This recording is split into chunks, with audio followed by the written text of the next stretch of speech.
ak Omar participer ci benn débat ci Sénégal 7 ñoom li ñu waxtaanee ba tey ci dossier Barthélémy Dias bi nga xam ni ba mu nee amul fayda du ci wax bariwul woon coow bi mu ci waxee nag bari na coow ndax ku nekk ak jàngat bi nga xam ne indi nga ko ci sortie boobule Ablaye Mbow la mu gis moo di ni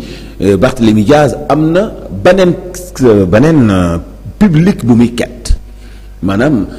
am na ñeneen ñu bëgg ñu comprendre façon bi mu jàppee te considérer ni moom victime la ci nguur gi fi nekk tey ak itam li ñu nangoo ci moom poste député Omar jàpp ni il faut pas ñu féetale ko ak Barthélémy Dias kenn ku nekk sa def-def moom la yoon di àtte ci yow ci kii wax kay mooy assumer ay responsabilités am waaye loi bu Sénégal bu ñu ko jagleel kenn rek na kenn ku nekk ay jëf-jëfam doon li muy jagoo rek ci biir loi bu Sénégal jàngat bu am solo ñu teewlu débat bi ci Sénégal 7. politique par rapport ak li nga xam ne moo dal ci kawam en premier lieu par rapport à sa radiation bi jëm ci Assemblée nationale. député bi mu nekkatu ko. Le deuxième élément également ce sont les menaces yi pesé ci kawam par rapport ak li nga xam ne mooy possible radiation en sa qualité de maire de Dakar. donc nag defe naa ne kuy gis mbir daa yëglu. donc politiquement loolu la c'est-à-dire que alerter lancer un message à l'opinion pour en réalité créer les conditions d'un soutien qui dépasse les limites véritablement des zones politiques te su ma nee qui dépasse les limites des zones politiques mooy amaana kuréelu société civile amaana yeneen kuréel yoo xam ne xëy na daañu ci sànni seen grain de sel pour peut-être lancer un appel ou lancer un message aux autorités pour ñaan leen maanaam mën ngeen ko bàyyi muy jeexal mandaam ci mairie Ndakaaru ndaxam dingi ngeen li nga xamoon di poste député donc jibi la communication en réalité au-delà de ce que l'on entend la véritable communication c'est ce que l'on n'entend pas donc loolu moo ci am solo mais xam nga dans tout cela pour man il y a beaucoup d'erreurs qui ont été répétées par Barthélémy Dias malheureusement je dis bien te man j'ai toujours soutenu que Barth il fait partie si jeunes yi nga xam ne ñoo fi ëpp bokk na si jeunes yi ëpp jamono ji expérience langue politique. parce que tamit bu ñu fàttali que c'est en 2004 qu'il avait rejoint les rangs du Parti socialiste derrière un grand homme un grand monsieur yàlla na ko yàlla yërëm muy Ousmane Tanor Dieng. il était également dans un parti bien organisé bien structuré qui a fait 40 ans si pouvoir bi muy Parti socialiste jamono ju mu fay nekk il y avait les grands noms véritablement du Parti socialiste au sein du Parti socialiste mais malheureusement ce parti est dans un coma politique et pour man en direction des élections législatives wax naa ko fii ce plateau fii ne la man xaar moon Barth comme tête de liste parce que c'était la première fois que mu am envergure nationale pour man Khalifa Sall même s'il a eu 1% peu importe il devait conduire la liste ce serait pour man la continuité de la présidentielle pour amaan na mën a fixé wu dëgg-dëgg si leneen lu muy peser waaye tamit mettre en avant ces principaux lieutenants yi nga xam ne ils ont été absents cette santé nga ko si campagne électorale bi ñoom Babacar Thioye Ba ñoom Moussa Taye ñoom Cheikh Gueye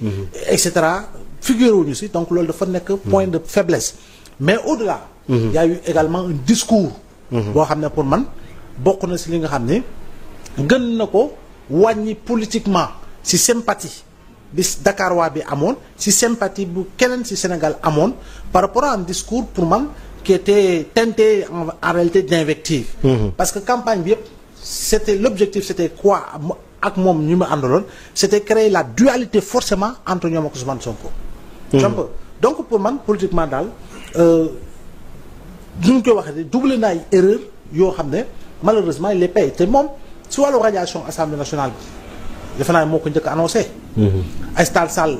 par morale xëy na parce que moo doon avocat am dans l'affaire Ndiaga Diouf mënu woon saisir Assemblée nationale parce que tamit morale pour morale xam nga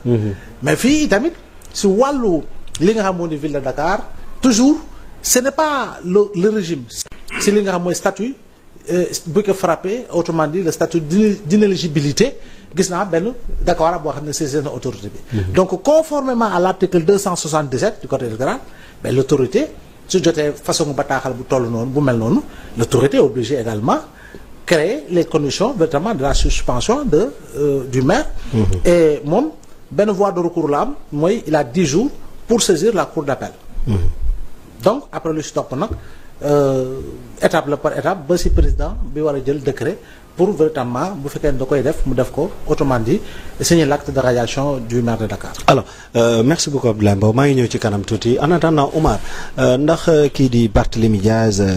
le fait muy génn di def ay sorties donc ci wax loo xamante ne ni moom neewoon na sax bañ ko njëkkee commencé mu ne noo du wax ci waxi caaxaan tey mu génn wax donc lan lay nduru ndax dafa nekk di agité wu tiit perte mandaam bi ca mairie bu Ndakaaru am déet. Merci Djibi. En général man je n'aime pas personnaliser les débats. Parce que li may wax mooy la loi elle est générale et impersonnelle. laaj bi may laaj rek mooy maanaam yow Djibi ñaan ma ko yàlla boo transgressé woon la loi est-ce que dañ lay appliquer les lois et règlements en vigueur dans toute leur rigueur ou pas. Évidemment que si. man mii di wax ak yow su ma juuman ba wàcc yoon dañ may tegaat ci yoon. Effectivement. Mais les hommes politiques ne sont pas au-dessus des lois. ñoom ñoo war a gën a respecter loi yi parce que ñoom ñoo war a ëpp probité morale le reste de la population ñoo war a ëpp xam-xam le reste de la population ñoo war a jub gën a jub le reste de la population. Par conséquent bu fekkee ni décision de justice dafa dal seen kaw dañ ko war a accepter avec beaucoup d'humilité xam ni gënuñu benn Sénégalais c'est des justiciables comme tout le monde. Beneen bi mooy. lii ko dal nii daloon na kilifaam Khalifa Sall dañoo nangu mandaam foofu. au niveau de l'hémicycle. moom dafa gën Khalifa Sall.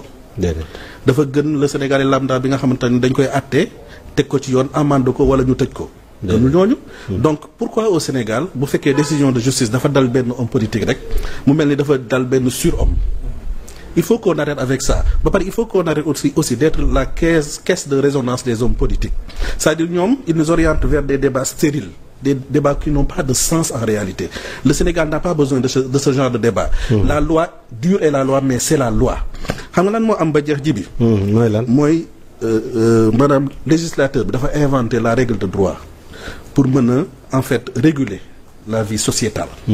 dafay empêcher que man mii ma utiliser sama doole contre yow. su ma la ëppee doole maanaam utiliser mon propre pouvoir wala mon propre vouloir pour def lu ma neex. donc pour réglementer la vie sociétale dañoo créer la règle de droit daal ni lii ak lii mooy yoon lii ak lii kenn waru ko wàcc ku ko wàcc yoon tegaat la ci yoon. defal la rappel à l'ordre. donc loolu bu ñu ko defee. nit ñi dañoo war a soumettre aux lois et règlements en vigueur pour mën a suñu dund en société. mën a neex. beneen bi mooy ban. Barth comme la suñu mag ji nu mu ko waxee Barth son problème c'est pas le Pastef c'est pas Ousmane Sonko c'est pas le président Bassirou Diomaye Faye il a un problème avec la loi moo ni buñ la condamner une condamnation définitive dañ lay déchoir de ton poste de député. La loi moo ni notamment le code électoral mun nga ko invoquer mun nga invoquer le code des collectivités territoriales donc yooyu moo wax ni boo nekkee maire def infraction wala nga def crime wala nga def délit et cetera. En tout cas bañ condamner la ba nga xam perdre sa éligibilité. maanaam le législateur le préfet wala même un citoyen comme il l'a dit il est en droit de demander que ñëw ñu déchoir la sa poste de responsabilité. C'est très clair ñoom ñëpp dañu dëppoo ci wàll boobu waaw dëggantaan Abou Sall wax na dëggu Omar il est pertinent très pertinent am na yoo xamante ni bi règle de loi de droit la ñu teg ko mu doon ay loi pour indi li nga xam mooy stabilité vie sociétale nit ñi mën a nekk ci jàmm su ma la ëppee doole duma la ko jaay